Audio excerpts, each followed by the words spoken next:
Hi, good evening. Welcome to Unsuited, powered by IDEX Legal and the Grey Matter. We've seen couples here, we've seen mother daughter duos join us before. Today, we're joined by a father son duo. Who hasn't heard of Hiroo Advani, managing partner, Advani and Company, and his son, Karam Advani, who's a foreign counsel at a foreign firm in Singapore called Raja Tan Singapore LLP. So today we're going to actually spend some time chatting with them, learning a little bit about them, their history, and how they've in fact had two generations of lawyers practice in Pakistan before they moved to Bombay after partition. Please welcome us in joining Hiroo Advani and Karam Advani. Good evening, sir. Good evening, Karam. Hi, evening. Hello. Hi, thank you for joining us. My pleasure. Thank you for having me.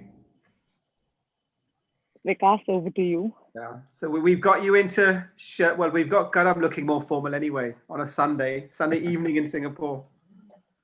So apologies for that. Been a few months since I had to put a shirt in all around, so. We would have been very happy to see you in a t-shirt though, so because it's unsuited, so no problem there. Yeah, you're probably watching the cricket, I bet. India, Australia, unless you've logged off. Yeah, what's happening there? Yeah. I think India were taking a spanking. So.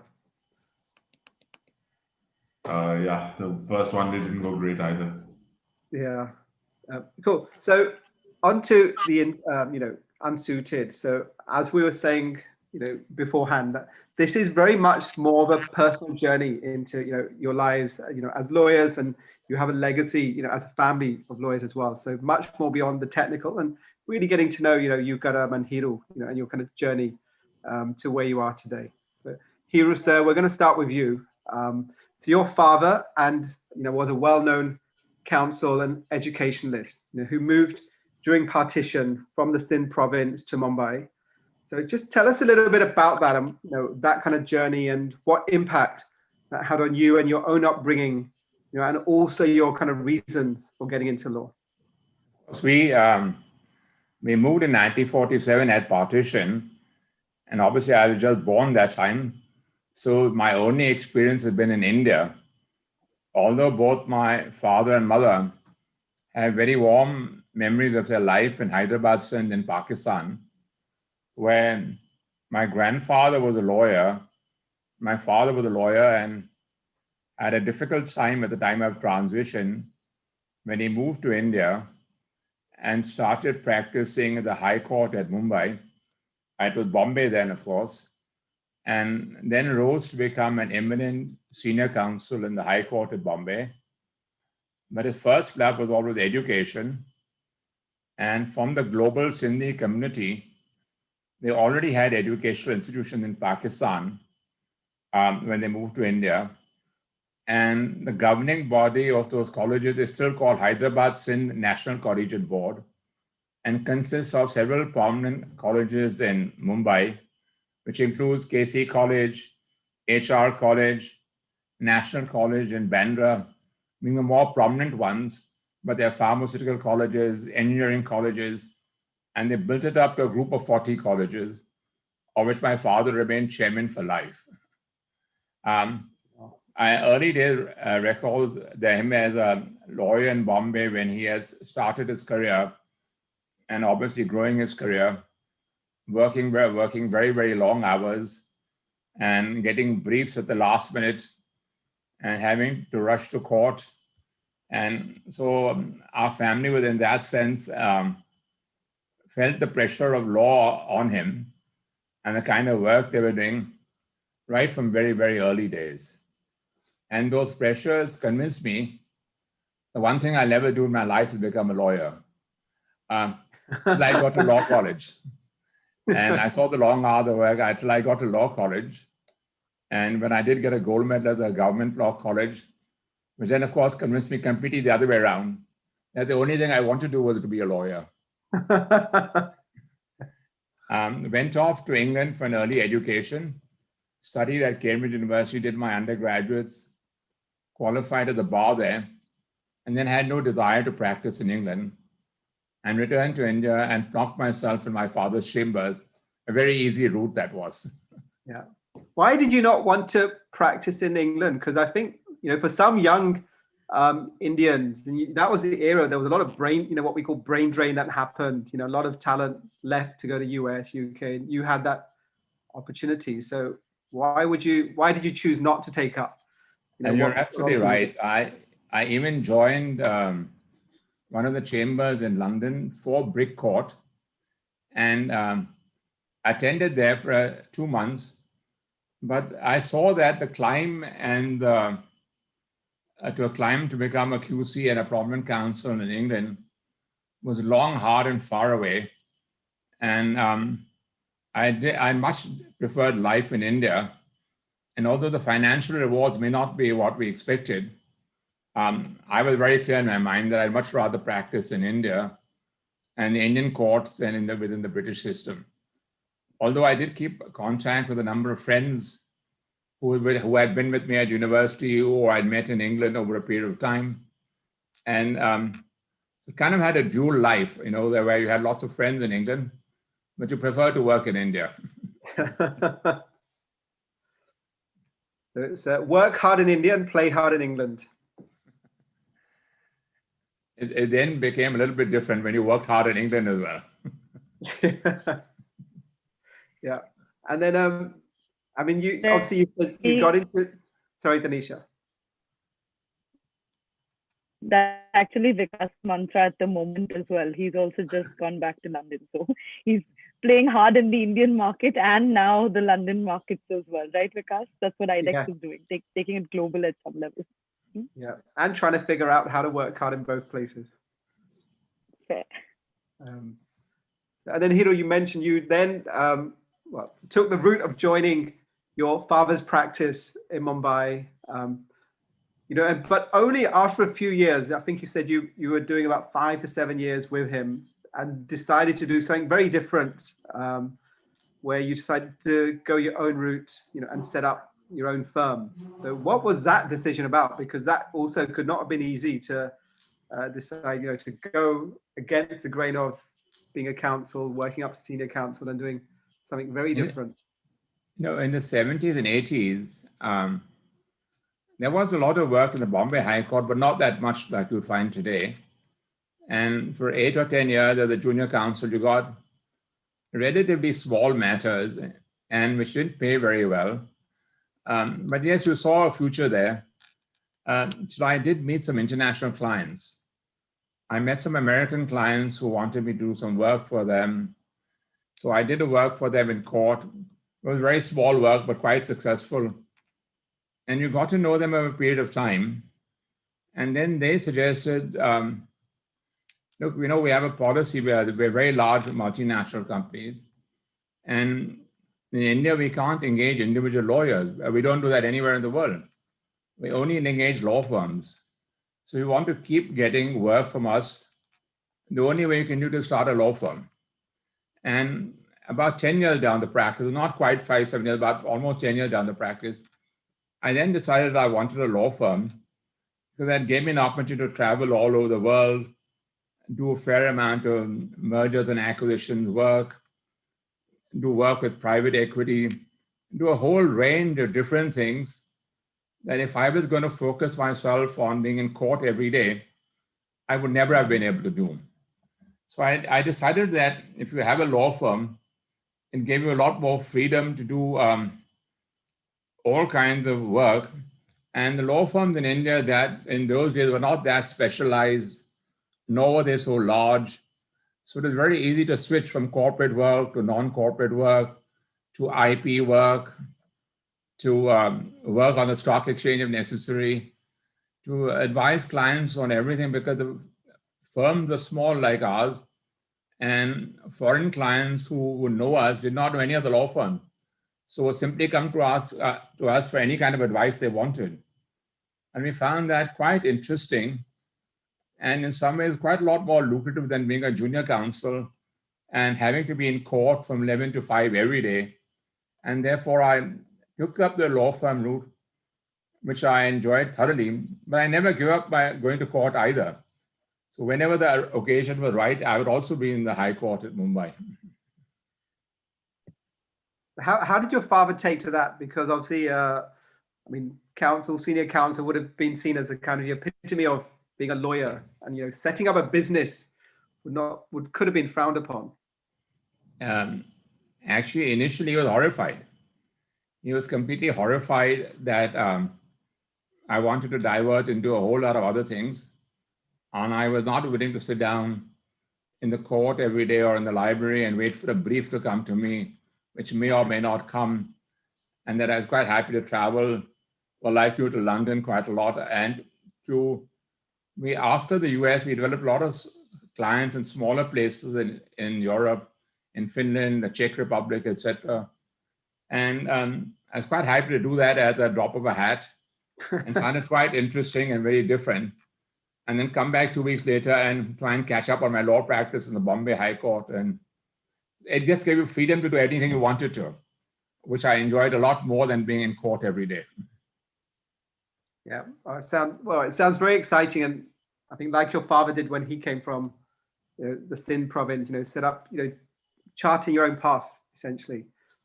Karam, over to you, because you're one of the few legacy families as well, in India, where you've got 3 generations of lawyers that set the precedent for you. What was that like growing up in that kind of environment? And did you have any other choice but to become a lawyer after that? Well, there was a lot of law, obviously, growing up.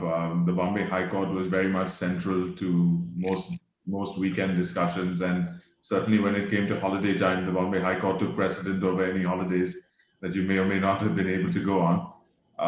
But yeah, I mean, there was never really much pressure on me. It was pretty much free to do as I wanted, but I did want to study law, and which is why I went off to England as well.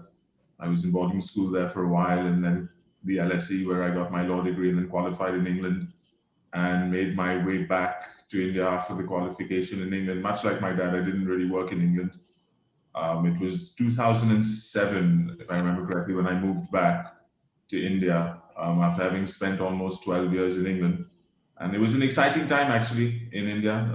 It was growing. There was a lot happening, I think, from 2002 onwards. And so for me, it wasn't so much not wanting to work in chambers there, but it was wanting to be part of the growth story in India. And I figured I'd have more opportunity in India, certainly to progress my career and have access to better matters in Bombay, which is why I moved back. And then I joined Iqbal Chagla. I was with him in chambers for about 5 years, which was actually a great experience, a great learning experience. He's a great man, and certainly in terms of the profession, very much at the top of the profession. So the kind of matters that came into the office were always big ticket, certainly very interesting. But he did also do a lot of pro bono work, which I thought was very great, to be involved in that part of it as well. I guess it's a double-edged sword when you join somebody so senior. You tend not to be able to appear so much for obvious reasons. And a lot of time is spent shadowing your senior to sort of figure out and how to learn the craft as such, and then you work your way up obviously to getting matters. So it was an interesting time, certainly a very interesting experience. What was that like, actually shadowing him? Because like you said, there's a great leader you've got in front of you, and for a young, someone young coming back, just graduated, going straight into that kind of role with that kind of seniority, it must have been daunting at times. Yeah, so it certainly was. I mean, it certainly felt a lot of responsibility, and having to compete with obviously some chamber colleagues who were very brilliant, bright people. So it certainly was an adjustment, I think, for a little while. It took me, I would say, about a year to adjust. But more than that, I think I think I found this, and most junior counsel will probably tell you the same, that it does get frustrating occasionally when you don't, get the opportunity to appear that much. And a lot of time is just spent sort of shadowing your senior, which is a great learning. And you realize that, I think, later on, but at the time it feels that maybe you really should be appearing more in court. So but I really value the experience nonetheless. And as I said, he was a great mentor in that sense to have. He was a really great guy. He's really a great guy. So the experience is invaluable. Yeah. And Karam, you were also one of the few Indian senior lawyers to actually relocate to a foreign country, fairly when you were sort of at the peak of your career while here in India, right? And I was not a senior lawyer. Thank you. That's very flattering. But I was not a senior lawyer, and I hope I wasn't at the peak of my career then. But what we mean is, well, fairly accomplished and fairly well recognized for the work you were doing here in India, and then you sort of just chose to up and go to a completely new sort of jurisdiction. What was that like, and what really brought that change on? What prompted it? actually, what prompted it was a conversation with Andre Yap, who is the senior partner at Raja & Tan. He's a senior counsel here as well. And we met, we got chatting, and we were just actually chatting over dinner. I think an SIAC conference, if I'm not mistaken. And the conversation led to opportunity. And he sort of said, "Would you ever consider coming and working in Singapore?" And I was more than happy to do it. I had a young family, and I thought it's a good chance to do it. Otherwise, you never really get these sort of experiences. So grab them with both hands, as it were. And I think it happened very quickly. Actually, we had a couple of conversations. I came over to the office here in Singapore. I went back to Bombay and said, "Great, I'm moving." That's basically what happened. And how did that pan out for Dad? With Hiroo Advani, I'm asking you, how did that go for you? I kind of fully understood because I did a similar thing when I started my own law firm, and I did not want to have a completely conventional practice. And so I fully understood him, because by that time, the law firms in India were grown and growing in size by the day. The law practice was getting more and more specialized. Some of the newer law firms who had set up in India started doing exceedingly well. And I thought going out and working with a law firm, particularly in Singapore, which I think also are the best of the West and the East in terms of living conditions, comforts, etc., would give him a great opportunity to experience with a big law firm, so that in case he wants to replicate any of it in India, or in fact stay on there and go ahead and become partner and make a career there, because international travel has just become easier and easier and more frequent. And having 1 foot in 2 jurisdictions, or more than 2 jurisdictions, is now for a young lawyer, I think, a very, very exciting prospect. That you could suddenly doing work in Singapore, next day it could be Vietnam or Indonesia, or then doing an arbitration in London or New York. And so I think you widen your scope enormously, rather than just confining yourself to your roots, which seems an easy option, because it is more difficult, I understand, in a different environment, more competitive. But I think it gives you so many more opportunities that I was very happy for him when he went. I thought it was a great opportunity, and you should grab it with both hands. How encouraging to hear that, your father did this with you, and you've done the same with Karam, where you've kind of let your children just fly in whatever direction they like. And that's actually, very, very sort of, it's something that probably Indian parents can learn a thing or two from. So thank you for sharing that piece. Karam, coming back to you, when you made the transition, obviously you've worked with Indian clients and of course foreign clients while you were in India. But when you move to a different jurisdiction, there is a whole new set of sort of culture and etiquette that you pick up on the work front and sort of very closely start experiencing. What was that experience like, working with, non-Indian clients dominantly, and sort of just what did that pan out like on the cultural work front?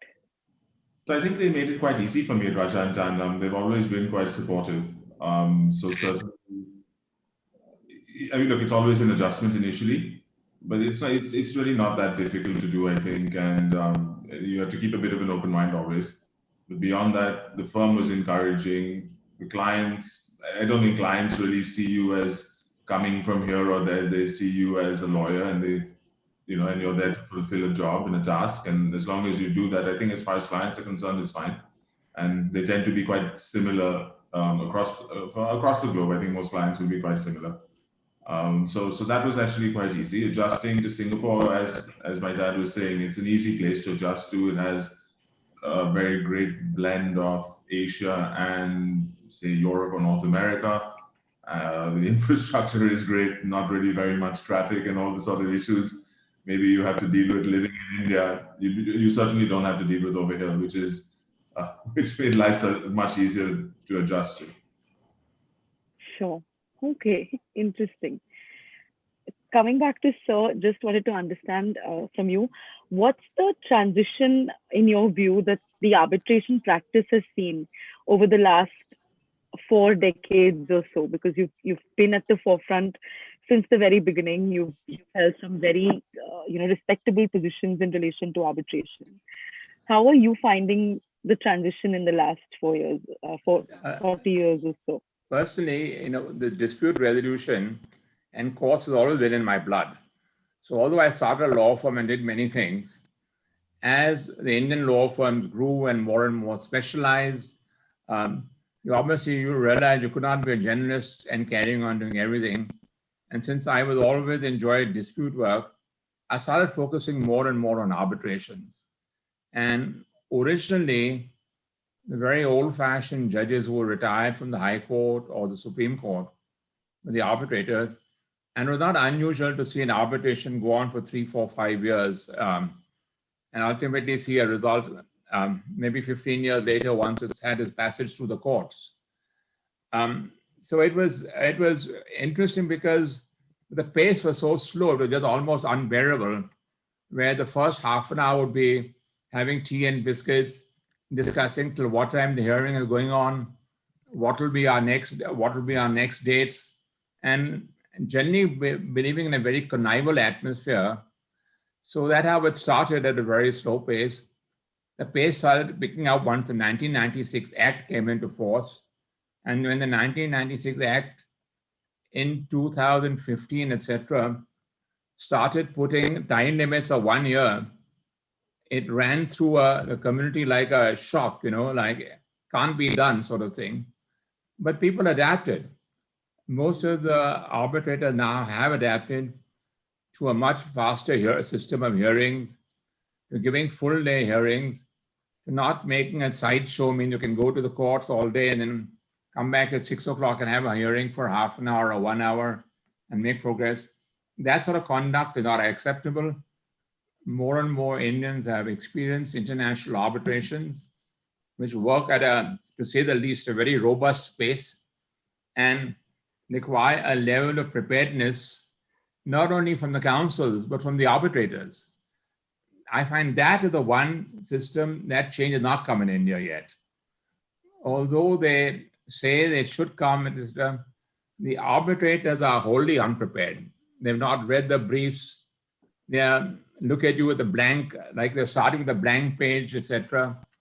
While in international arbitration, and at that point in time, I was doing a lot of international arbitration. So the culture shift between an international arbitration and Indian arbitration, the gap is closing, but it's absolutely enormous. The amount of written briefs we have to prepare, the amount the arbitrators are prepared. I mean, when you do a final hearing for arguments here, 4 or 5 days, each side is common. There, one morning and one afternoon, that's it usually. One side has the morning, one side has the afternoon. And I have come across inexperienced Indian counsels who start reading judgments as though they're in court. And the arbitrators tell them, look, we've read the judgments. Make the point. And they say, believe me, you've given us the judgments in advance. We've read everything. There's no point reading it to a second time. And at 5 o'clock, we will cut you off. There is no tomorrow. And I've seen Indian lawyers protesting. This is not, we don't have the right of a fair hearing. This is very unfair, etc. So the adjustment has been between international and Indian arbitrations. And I think so many Indian counsel now have had experience in international arbitrations. So we've all adapted. We've all adapted where we're trying to make the Indian system more and more streamlined, and has become. But I know that I've spoken at I don't know how many conferences where ministers have always said, or even Supreme Court judges have said, we want to make India an international hub of arbitration. What do you think? And you think, no, that's not going to happen. If your court system and the speed in the court doesn't match the system and other courts, so that even if you finish your arbitration in a year, year and a half, 2 years, and then you're stuck in court for the next 7 years, who is voluntarily going to choose India as a seat of arbitration? So that is why the Singapore has become such an important seat of arbitration for virtually every large Indian company, a lot of European companies, a lot of American companies, because the Singapore courts will finish the matter in 3 or 4 months. They will not entertain frivolous challenges. The appeal court will throw them out. The costs there are high for doing it. So until you're able to make, and there has been a great attempt with the Commercial Courts Act to speed up the court process in India. To some extent, it happened in the Delhi High Court. We used to see Bombay High Court as the pride of high courts in India, setting a very, very high standard.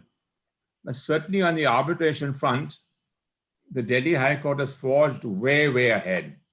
There are many more judges hearing the matters, very experienced, many more appeal courts hearing the matters. So you can happily anticipate finishing a matter in the Delhi High Court in 2 or 3 years. But the Bombay High Court is still going to take you 5-7 years. They do not have the same priority for commercial matters, although Mumbai prides itself on being the commercial capital of the country. I think it's a little bit sad that the Bombay High Court has not kept pace with that. And the Delhi High Court is, and more we all have Delhi offices, because a lot of the arbitrations are against public sector companies, and they'll want an arbitration in Delhi. And you can see the change. The public sector companies will hire lawyers like us now and say, look, you won so many arbitrations against us. Why don't we start engaging you to do our arbitrations rather than the standing government lawyers that they've had, who had a lot more court experience, but they do not have the same arbitration experience, particularly when they're fighting major international arbitrations. The government lawyers who are used to a different type of work and culture and a lack of decision-making, and can happily, for example, like the Supreme Court has commented, many times go to a court 3 years late, only to get a stamp and rejected, and the Supreme Court repeatedly comments, you only just come to the court to get a stamp, so that you've done your duty. So that attitude with the government companies still prevails, and most of the arbitrations in India are against government companies. So the arbitration culture is changing, and I think there's been a sea of change, but hopefully the pace is going to pick up even faster. Speed is critical, and for arbitrators to recognize they have the same responsibility as counsels, and they need to read the brief. They need to read the brief. They need to have more and more written arguments. So the oral arguments and the oral cross-examination is curtailed, and arbitrators have a right to curtail it and fix timings. That culture is not caught on yet within our arbitration. So while there has been a sea of change, we've got a way to go still, a long way to go. Wow, that's a very, very detailed overview. Thank you for that. That's actually been quite enjoyable. I just want to quick one to Karam before we move on to the next round. Obviously, Karam, there, your dad mentioned the kind of learnings that the Indian systems had from international arbitrations and that kind of transfer of knowledge, and hopefully the Indian systems picked up some of that. So not on the arbitration side, but given your move to Singapore, you did almost a decade in India, then you've been in Singapore. What advice would you give to other young lawyers, who have spent their time in India? Is it worth saying, look, you take on the challenge, do some work outside? So what would your advice be there? And what have been the key learnings you've had, now being in Singapore, at an excellent firm as well for the last 4 years? Yeah, my advice, I think, would certainly be always take a chance. There's no harm in leaving if you can. It's not easy to do. It's certainly, I'm sure there's enough people who want to do it, but unfortunately, for whatever reason, are unable to do so. But I think for those who have the opportunity, it's very, very important to get as much exposure as you can, not just to clients and not just to matters and not just to earn money, but certainly to see the judicial discipline that exists in these jurisdictions, not just amongst the judiciary but amongst the lawyers themselves, the immense pride that people take in being able to do a task, do it honorably, do it quickly, do it cost effectively. I think that is something that is I mean, the learning that you get from being around those sort of people is something that stays with you through your career. And that's exactly, I think, the point my dad was making in terms of the responsibility to speed up the arbitration process in India, if it really is to become a hub of international arbitration, is not just from the ministry, it's not just from the judiciary, but it is, I think, incumbent on lawyers themselves to take it seriously, maybe to specialize more. I think what you do get is a lot of court counsel who do arbitration, and we've all had international arbitrations that you have clients who will come in from all over the world, but the arbitrator is in court, the lawyers are in court, and you have these farcical 2-hour hearings in an evening, which doesn't bode well. It's just very bad PR for the country, I think, personally speaking. And even for all of us involved in it, it's embarrassing to be in that situation where you have a client who's come in and, for 2 hours a day. It's just not something that happens all over the world. But I think responsibility is a key learning as well. And that is very much from being at the bar, not necessarily just the responsibility on the bench, but very much the responsibility at the bar, not if arbitration is where you want to be, I think you need to do what you can to help the process along as much as you can, rather than sort of live in a bubble where these sort of cartels exist, and it sort of benefits very much the people within that circle. I think that mentality certainly has to change. So yeah, those would be some of the learnings, but I would always recommend go out, get as much experience as you can across the globe. And those experiences make you not just a better lawyer, a better person, and sort of develop a sense of responsibility in your position. That's really well put, actually. I think it's great. And I think something we need to probably look at, how do we facilitate more of that kind of transfer of knowledge and experience? It's sad, actually. I think we were making some headway to the establishment of foreign law firms in India.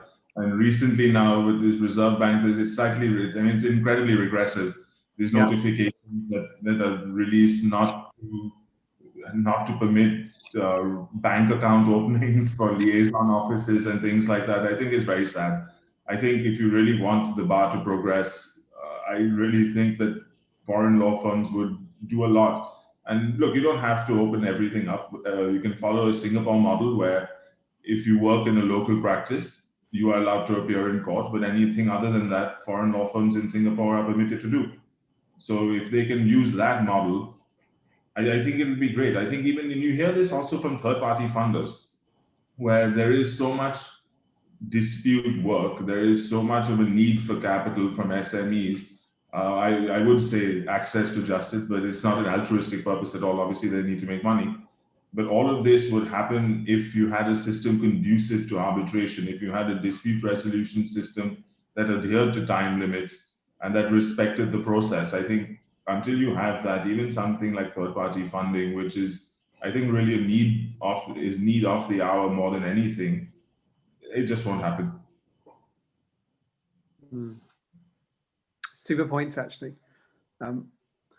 Danisha, shall we move on to the slightly more light-hearted stuff? Sure. Thank you both for answering all the questions in the interview segment. That brings us to the end of the first segment. We're moving on to the more fun stuff now. Our next segment is called Word Sneak. You both will be given 5 to 6 words each. Vikas is going to send them to you on WhatsApp. Please check them there. For our audience, the words will feature on your chat windows. You can take a look there. What our guests will be doing is following the set of words given to them in exactly the same order and using them in a conversation which they're going to pretend to have very organically. And yeah, we will play the AV very quickly and then go on to playing this game. Words, right?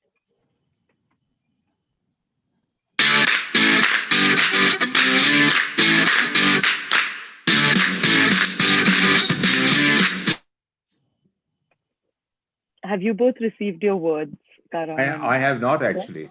I have not either. Okay, Vikas, you're on mute, Vikas. Sorry, I had my daughter steal my phone, so just give me a minute. Okay, he's just going to quickly send them across. Yeah.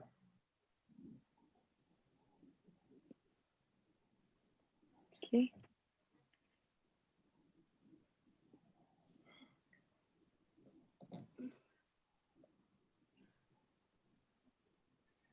Just confirm to us once you get them. Yeah.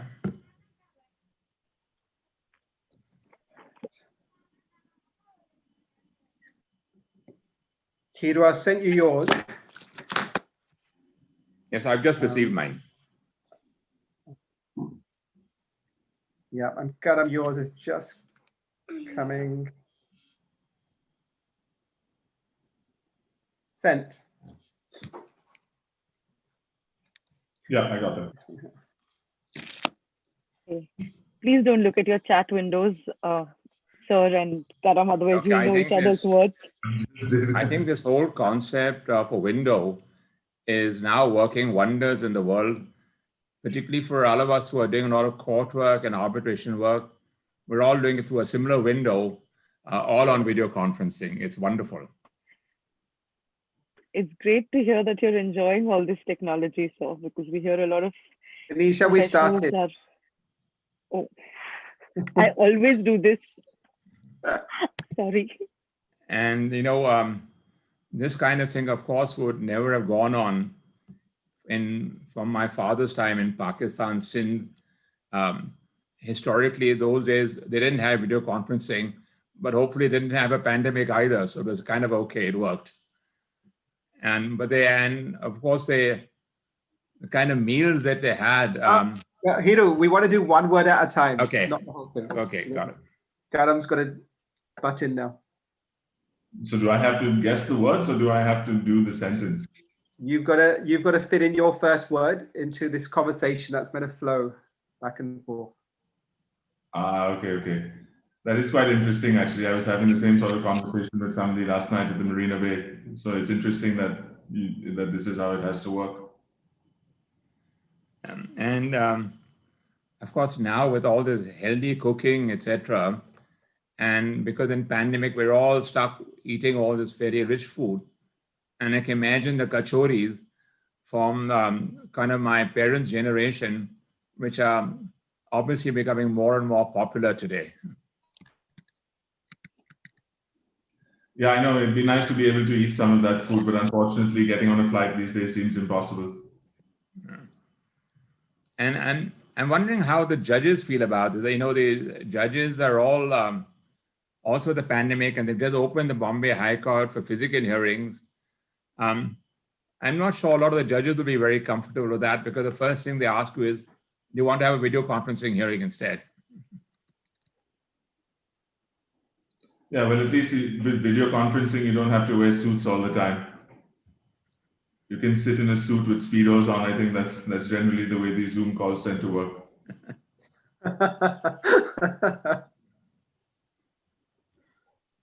That fits with your concept, Vikas, of unsuited.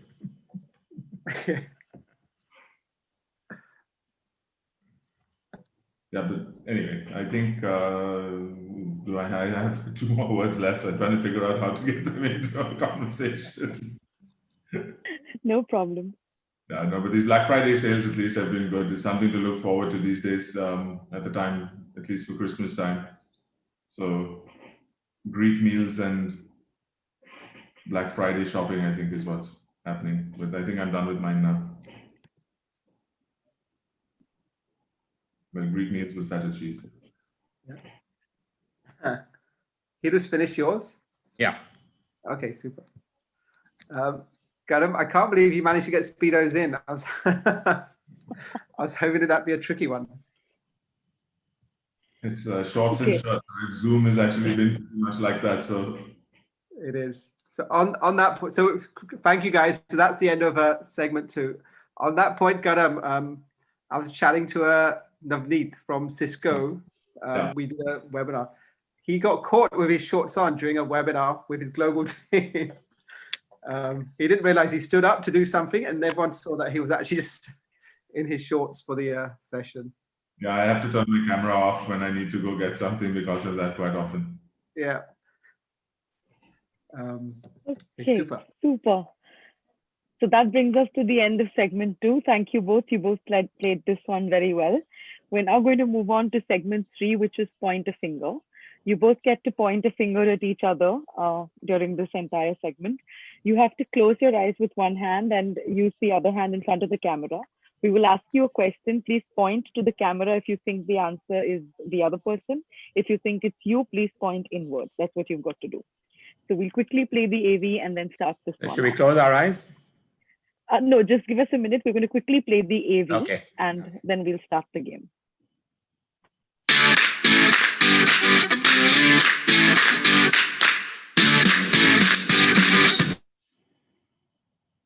All right, let's point a finger. Starting off, please close your eyes. Keep your hand in front of the camera so we can see who you're pointing to. No, the other hand. Use your second hand to point either to the camera or back to yourself, right? Just with one finger out. Yeah, okay. Okay, who is the better debater? Hiroo sir, we can't see your finger. You'll have to just raise your hand a little bit and place it in front of the. You can open your eyes. Yeah, okay, that's good. You both can open your eyes if you like. Just if you think that's more comfortable, that's okay. Okay. Okay. All right. The next question: who is more likely to take more vacations through the year? So you'll have to just raise your hand. Yes. Okay. Clearly, there's a party animal there. All right. Who is more likely to go to the movies alone? Okay. All right. Who is more likely to stand and smell the flowers? Okay. Who is more likely to argue with a police officer? Okay. Who is more likely to rob a bank? We have not one but two thieves in the Advani family. Well done, both of you. Okay. Who is more likely to stub their toe? Okay. And who is more likely to make plans and forget all about those plans? Completely forget that you've made. Oh, both of you. All right. Vikas? Yeah. Who is more likely to play video games all day?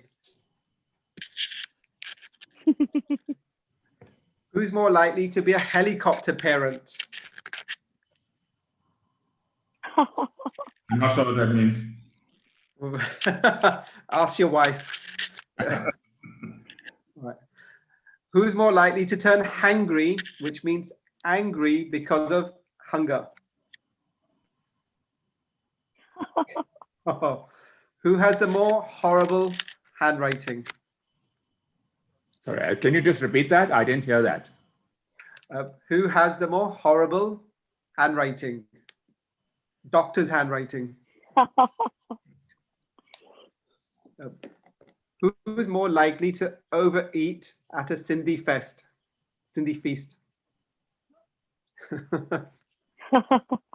And who's more likely to make an inappropriate joke? We'll hang out later, gentlemen. Who's more likely to procrastinate?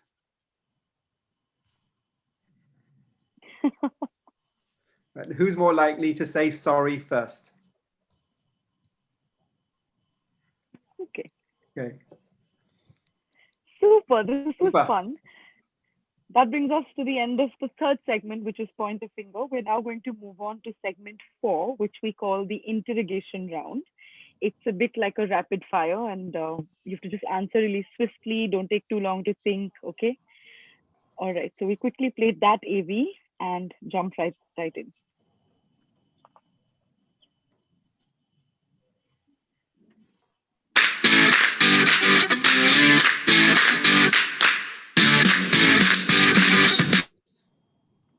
All right. Are you both ready to be interrogated?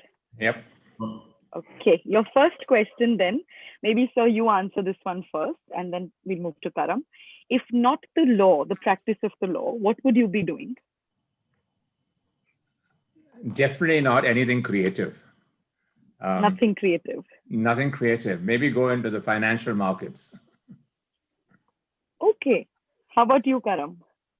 Journalism. Journalism. Oh, okay.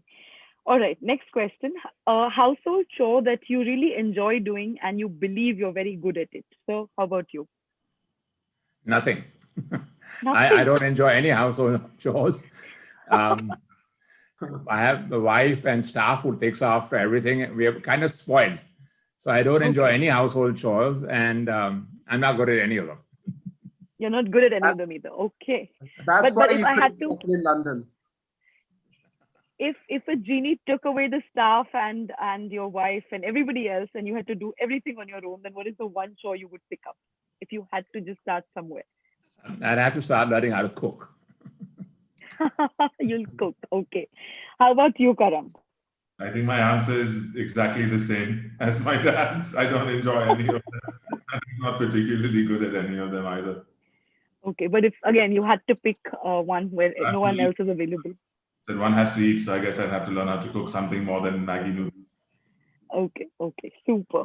All right. Next question. One important life skill you think everyone should possess. Karam, why don't you answer that one first? Knowing how to swim. Swim. Okay. And why is that? Why do you think it's It's a great skill to have. I think it's a very important life skill to have. okay? Especially How with about you, sir? in the world getting wetter. Fair. I think diplomacy. I think being a diplomat is, it suited me very well in my career. And I wish a lot more people would have diplomatic skills. And I think it would make life much easier all around. That is true. All right. Next question. Your favorite line from a movie or a book, a line or a quote that you really enjoy. So why don't you start?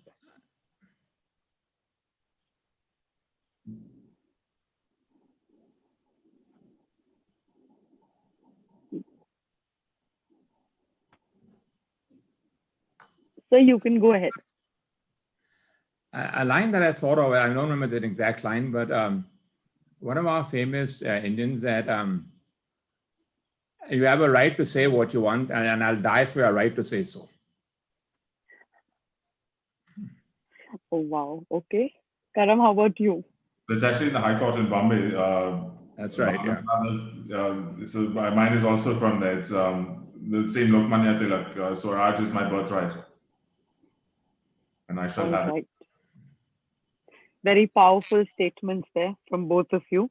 Okay, next question.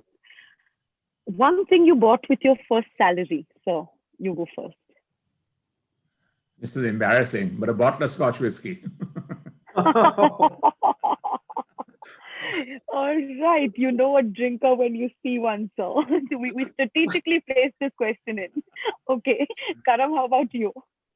Beer, actually. Do you see the similarities between the both of you? It's a bit uncanny here. Yeah. They remind me of the lawyers on Suits. That's all they drink. All they seem to do is pretty much swan around drinking scotch. Yeah, for most of the Bombay bar, also post 5 p.m. bar means a whole different thing altogether. So yeah, it's a lawyer thing, I think.